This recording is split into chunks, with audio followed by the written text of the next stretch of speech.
Great, so here's a quick video helping explain how to complete our scope of sales appointment form. Just a reminder, this is a form required by Medicare in order for us to discuss any standalone prescription drug plans or Medicare Advantage plans. So you're going to start with selecting the name of the agent that you work with or that your appointment is booked with. So I'll select myself. Then you're going to put your initials down in the standalone prescription drug plan box and the Medicare Advantage plan box. We do require both of these boxes to be filled out, mainly because if we don't require them, then a lot of times we have clients accidentally skip past them, which makes the form incomplete. If there is one of these products that you do not wish to discuss or do not wish for us to answer questions about, you can do something like this and put NA or not interested. We do highly advise that you just initial both though, because it just helps us be able to answer your questions, not necessarily bring up a particular product. Then under the beneficiary name, you're going to put your name and you're going to do your best to sign. It doesn't have to look perfect. If you're a power of attorney completing this form on behalf of someone else, then you'll fill out this next section and put your name in there with your relationship to the beneficiary. Of course, if you're completing the form for yourself, this section does not need to be filled out.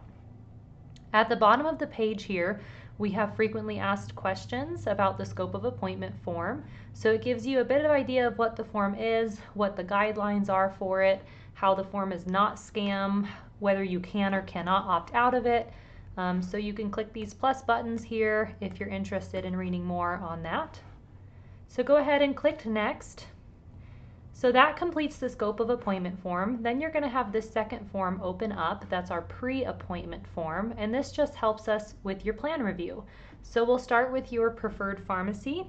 So this is going to be the pharmacy you are currently using. Let's say it's CVS. This next box is if you're willing to change to any other pharmacies if there is a savings on your prescriptions. So let's say I was willing to go to Costco, Raley's, or Walgreens as alternatives to CVS. Just go ahead and select that. And then if you have other, you could always type in a different pharmacy as well. Then we're going to put your prescription medications in. It is best to use the exact spelling that is on your bottle, or if you have creams, inhalers, whatever is on your prescription, try to follow that to the best of your ability. Then we'll put the dosage in, and that it's a tablet and that you take one a day. If you have more medications to take, this is where you can add more in. So let's say Losartan 50 milligrams tablet once a day. Or you could put in, if you take 2 a day, let's say hydrochlorothiazide. So let's say 12.5 milligrams capsule 2 times a day. So you just keep doing that until you've put all your prescription medications in. Let's say you were taking something that you only fill once or twice a year. Under the quantity, you could say 1 per year, or you could put as needed. So that's helpful too. If you do not take any prescription medications, then you can check this box here. At some point with this form, we are going to have another box here that's not visible right now, asking about your income. So there are low income assistance programs with Medicare. So we're going to put an income range in there for you to list if your income is lower than a certain amount, and that just helps us figure out if you can qualify for prescription assistance. If you're interested in a Medicare Advantage plan, then we ask that you put down your information that we will need for your providers.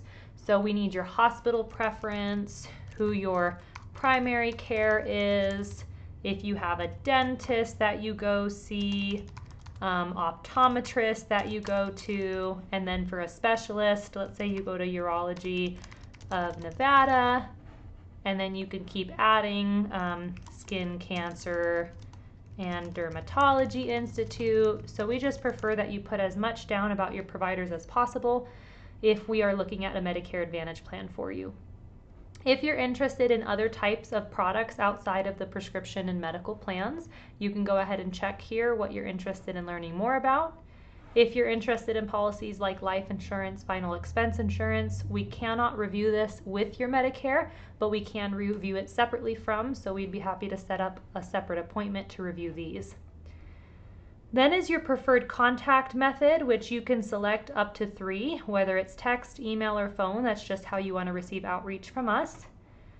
Then your full name, your email address, phone number, and zip code. You can also put who you were referred by. So most of you for open enrollment will be an existing customer, but for new customers, you can say how you were referred by. If you were referred by a friend or other, we just really like you to put in this box who you were referred by so that we know and can connect you with the right agent. We would like everyone to put an emergency contact down, but it's not mandatory if you don't want to. I'm going to put myself down as my own emergency contact for sake of example.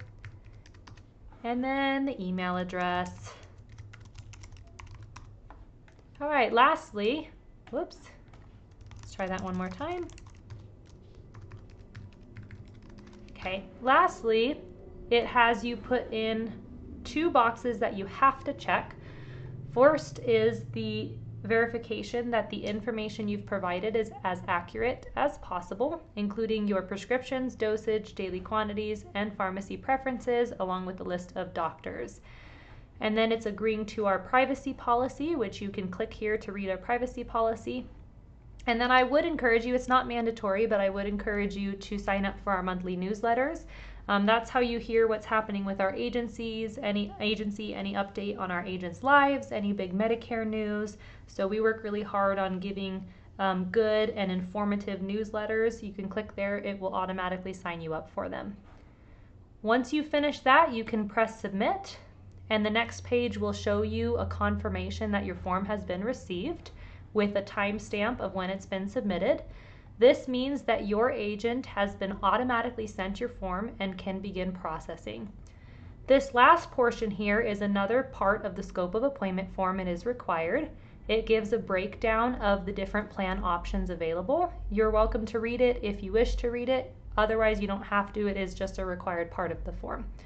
And as always, we are here for you. If you have questions, don't hesitate to reach out to your agent or give us a call. Thank you for watching. Hopefully this helped you.